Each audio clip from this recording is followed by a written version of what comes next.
En el nombre del Padre, del Hijo y del Espíritu Santo. Amén. Ave María Purísima. Pueden sentarse. La epístola de la misa de hoy es tomada del apóstol San Pablo a los Filipenses. Hermanos, confiamos en nuestro Señor Jesucristo, que aquel que comenzó en vosotros la obra buena la perfeccionará hasta el día de Jesucristo. Y es justo que yo sienta esto de todos vosotros, porque os llevo en el corazón y sois compañeros del gozo que yo tengo en mis prisiones y en la defensa y confirmación del Evangelio. Dios me es testigo de que os amo a todos vosotros en las entrañas de Jesucristo. Y esto le pido, que vuestra caridad abunde más y más en luz y en inteligencia, para que sepáis discernir lo que es mejor y seáis sinceros e intachables hasta el día de Cristo, llenos de frutos de justicia por Jesucristo, para gloria y alabanza de Dios. El Evangelio es tomado el evangelista San Mateo y dice lo siguiente: en aquel tiempo fueron los fariseos y se confabularon acerca del modo de sorprender a Jesús en lo que hablase, para lo cual le enviaron sus discípulos juntamente con los herodianos diciendo: Maestro, sabemos que eres veraz y que enseñas el camino de Dios según la verdad, y que no te cuidas de cosa alguna, porque no miras a la persona de los hombres. Dinos pues, ¿qué te parece? ¿Es lícito pagar tributo al César o no? Mas Jesús, conociendo su perversidad, repuso: ¿por qué me tentáis, hipócritas? Mostradme la moneda del tributo. Y ellos le ofrecieron un denario. Les dijo entonces Jesús: ¿de quién es esta figura e inscripción? Y al responderle ellos: del César. Dijo entonces Jesús: pues dad al César lo que es del César y a Dios lo que es de Dios. La colecta, la oración colecta de la misa de hoy dice lo siguiente: oh Dios, refugio y fortaleza nuestra, oye las piadosas plegarias de tu iglesia, tú el autor mismo de toda piedad, y haz que consigamos eficazmente lo que con fe pedimos. Por Cristo nuestro Señor. Amén. Este Evangelio de hoy, la epístola de hoy, San Pablo, realmente inspirado por el Espíritu Santo, era un himno a la furia, como se lo define en la teología paulina. Era un hombre de un temperamento de fuego y que sí se entregaba por completo a lo que hacía. Él, según él, era perfecto romano, perfecto judío. Él se creía que era la justicia de Dios, por eso antes de convertirse, cuando entregaba a los cristianos a la muerte y para llevar sus vestiduras ante el Sanedrín, él no tenía empacho y además él se gozaba y se honraba de poder servir a Dios, porque él pensaba realmente que los cristianos eran enemigos de la ley. Entonces, hasta que, claro, se encuentra con Jesucristo nuestro Señor, lo voltea del caballo y esa luz que lo ciega y que él le dice: bueno, Saulo, ¿por qué me persigues? Y cuando le dice San Pablo: Señor, le dice: ¿quién eres tú? Y le dice: yo soy Jesús, al que tú persigues. Entonces ahí empieza esa conversión de San Pablo, pero bueno, entendiendo, entregándose, así como se entregaba con una conciencia recta de que él estaba haciendo las cosas para Dios, así después él en su conversión empieza entonces esa prédica y esa transmisión, esa tradición, ese entregar lo que había recibido de la santa religión, la santa fe, la doctrina de Cristo. Por eso dice que los amaba a los cristianos aún estando en prisiones, porque esta carta la escribe preso. Entonces él va enseñando ahí, aún preocupándose por las almas que había llevado a la fe cristiana, diciéndole cuánto los amaba, y le da un consejo hermoso, realmente, un consejo muy familiar. Y les decía, San Pablo tiene esa altura de haber subido al tercer cielo, el único, ¿no es cierto?, que vio lo que ni ojo vio, ni oído yo, ni el corazón del hombre puede imaginar, lo que Dios prepara para aquellos que mueren en su gracia y que le aman, ¿no es cierto? Sí, San Pablo tuvo esa gracia de subir al tercer cielo y casi ver la gloria divina, digamos así. No la pudo ver completamente porque hubiera muerto, pero sí entender ese misterio de Dios, digamos, en el corazón de Cristo, que nos da en la epístola también del Sagrado Corazón. Y entonces, viendo eso, él después de repente se baja a nuestra miseria, digamos así, a nuestra naturaleza, porque tiene una teología altísima, la carta a los hebreos, la epístola a los romanos. Pero después, cuando él empieza con esa ternura del Padre, se baja realmente a una paternidad santísima, pero simplísima. Y que nosotros tenemos que entender que eso nos lo dicen también, porque las Sagradas Escrituras, es el Evangelio, es la buena nueva, no tiene tiempo, es atemporal, porque es eterna la palabra de Dios. Y entonces, cuando Él nos va a mandar estos consejos que la Iglesia pone como la epístola de hoy, tenemos que entender los que nos los mandan a nosotros. Es como si ahora estuviéramos recibiendo, viene un cartero, la comparación, viene un cartero y nos da una carta, te la manda San Pablo. Y San Pablo con una ternura, viendo cómo es nuestra vida aquí en la tierra y cómo son nuestras miserias temporales, porque somos hombres, concebidos seres humanos, concebidos en pecado y con todas las inclinaciones perversas de la naturaleza caída, que hoy justamente también celebramos la fiesta de San Rafael Arcángel, medicina de Dios, medicina de Dios que tenemos que pedirle siempre que nos acompañe en nuestra vida y nos curen esas miserias propias del pecado original que todos sentimos. A veces uno se escandaliza de lo que le pasa al otro con una cierta hipocresía, como los fariseos de hoy que van a buscar a Jesucristo para encontrarlo en alguna cosa chueca, y en realidad cuando uno entra en las miserias personales, Dios mío, por eso es más fácil ver la paja en el ojo ajeno y no ver la viga en el propio, porque cuando uno ve sus propias miserias se espanta si no hace las cosas como debe hacerlas. Como decía San Agustín, tú tienes en tu natural caído por el pecado la inclinación a cometer cualquier pecado que puedas imaginar o no imaginar. Tu naturaleza está inclinada a cualquier barbaridad alejada de Dios, y no has caído en esto, en aquello o en lo otro. No es porque tú no seas capaz de hacerlo, porque por tu miseria original puedes hacerlo. Y quizás lo harías si Dios te soltara de tu mano, es porque Dios te protege de no caer en semejantes faltas. Por eso, hijos míos, veamos lo que nos dice San Pablo y lo que nos dice Jesucristo.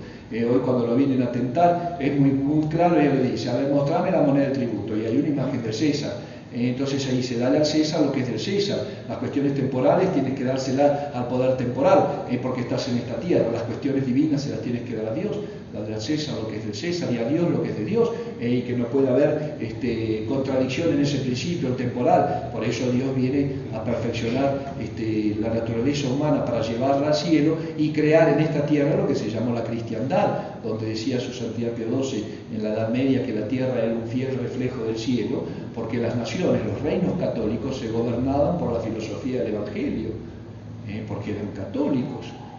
Entonces cuando Dios le dice, dale al César lo que es del César, pues bueno, en tus deberes de cristiano manifiéstalos en tu vida social, digamos así. Pero dale a Dios lo que es de Dios, que es el origen de lo que va a ser tu vida social. ¿Y qué es lo que le tienes que dar a Dios? Que son tus deberes de religión. ¿Cómo tiene que ser tu relación? Religión, religare, estar religado con Dios. ¿Cómo tienen que ser tus deberes religiosos? Lo que es de Dios se los tienes que dar. Entonces, ¿para qué me vienes a preguntar la cuestión del César si primero tienes que ser hijo de Dios? Cuando tú arregles tu relación con Dios, Dios Padre y tu Hijo, vas a arreglar todo lo demás. Por eso nos dice San Pablo en la epístola, al final una cosa hermosa, que nos está diciendo cuáles son nuestros deberes religiosos.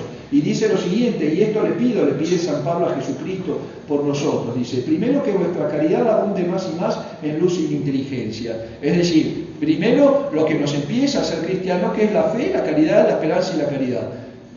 La fe en conocimiento, que crezcas en conocimiento y en inteligencia, para que puedas después gobernarte por tu mente, no por tus caprichos y por tus pasiones, como hace un niño que no tiene uso de razón, o un animalito, o una persona que perdió el juicio, que ya no puede tener una guía, una luz de la inteligencia, que sabiduría que la vaya gobernando sus caminos. A ver, haz esto porque está bien, haz esto porque no hagas esto porque está mal. Entonces, lo primero que nos dice San Pablo que tenemos que darle a Dios es una fe profunda, es un conocimiento que no quede en el conocimiento protestante, porque no nos justifica la fe sin obras. Que vaya ese conocimiento que nos va a hacer abundar más y más en caridad, es decir, en el amor de Dios.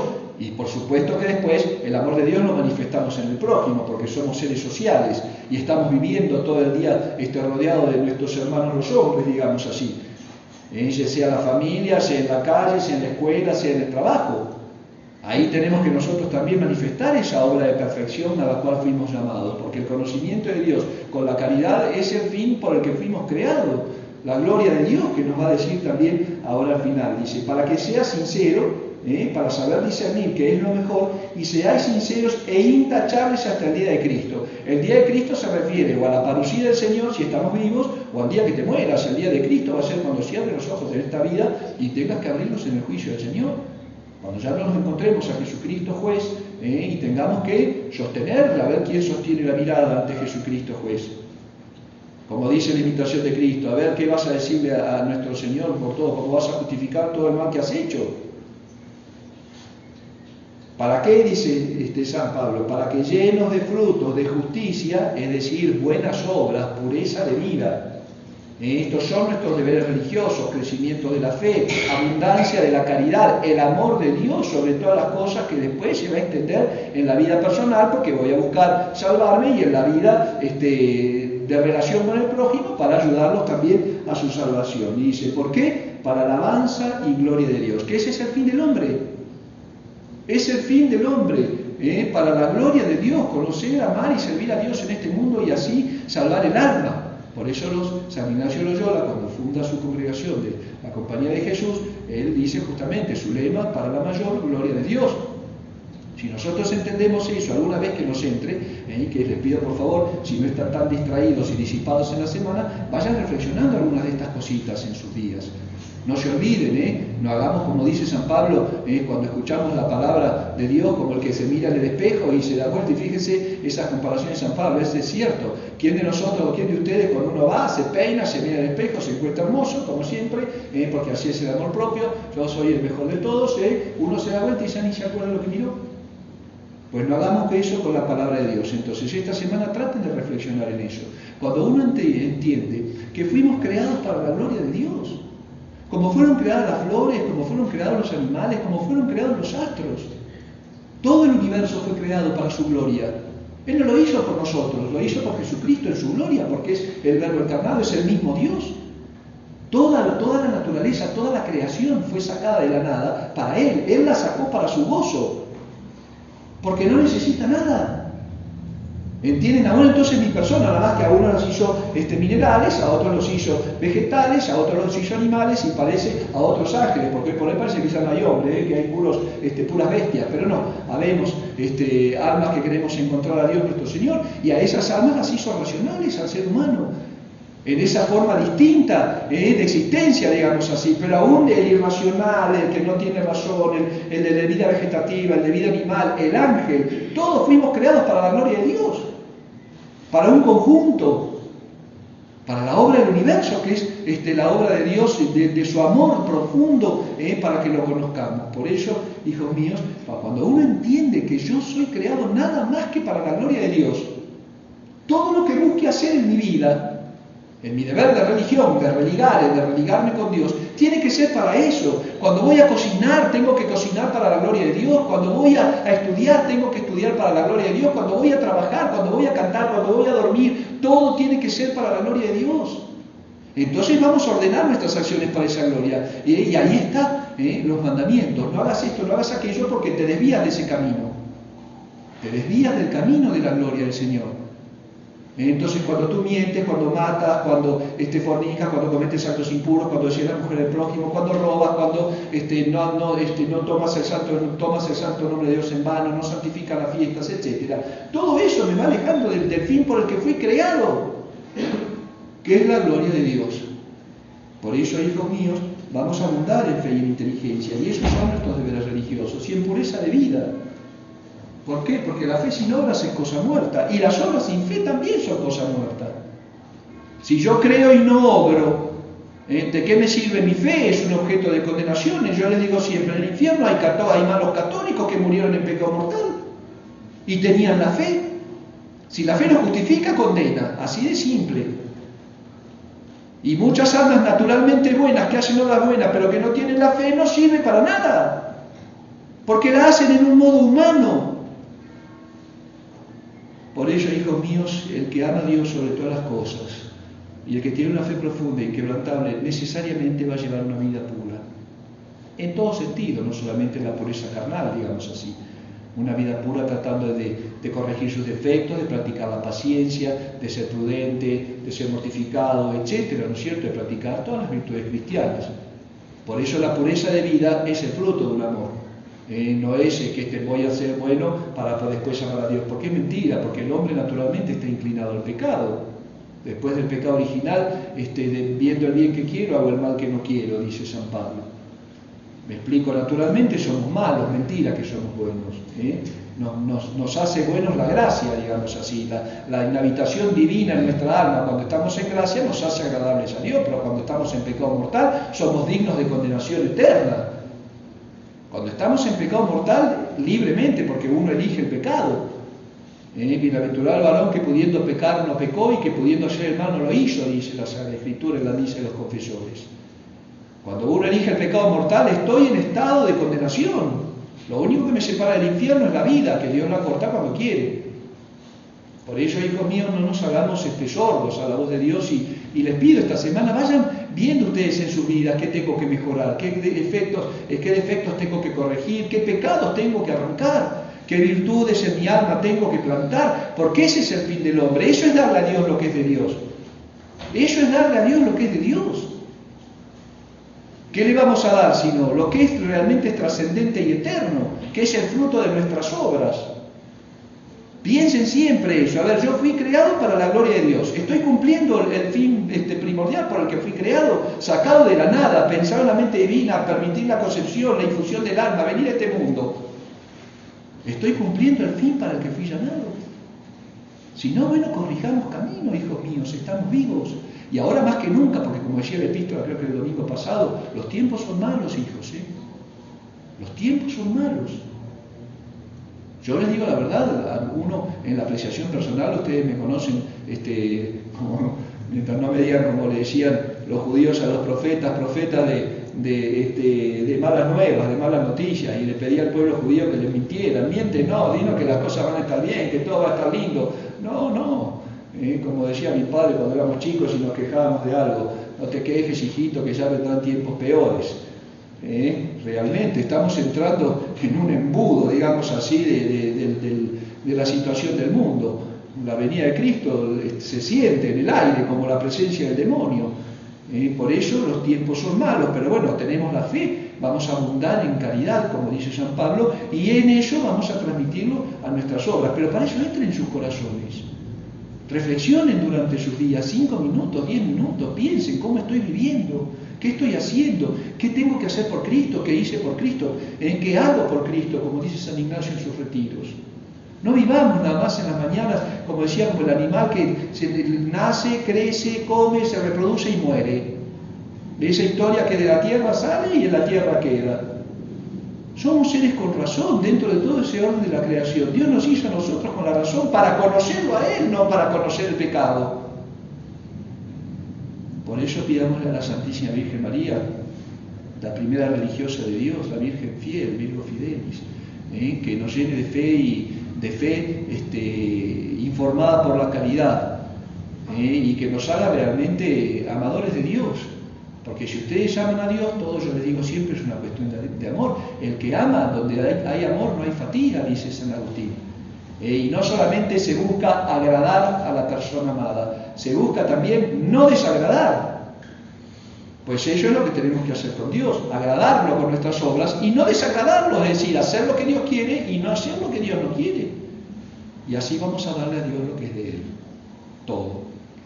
Pidámosle a Nuestra Señora entonces una vida recta, digna, y una vida ejemplar, que además con el buen ejemplo, hijos míos, silenciosamente también ayudamos a otros pobres almas que están en el camino de perdición. También las palabras mueven, dice San Agustín, pero los ejemplos arrastran. Los ejemplos no hablan, hijos míos, los ejemplos gritan. Entonces, por favor, a vivir lo que tenemos.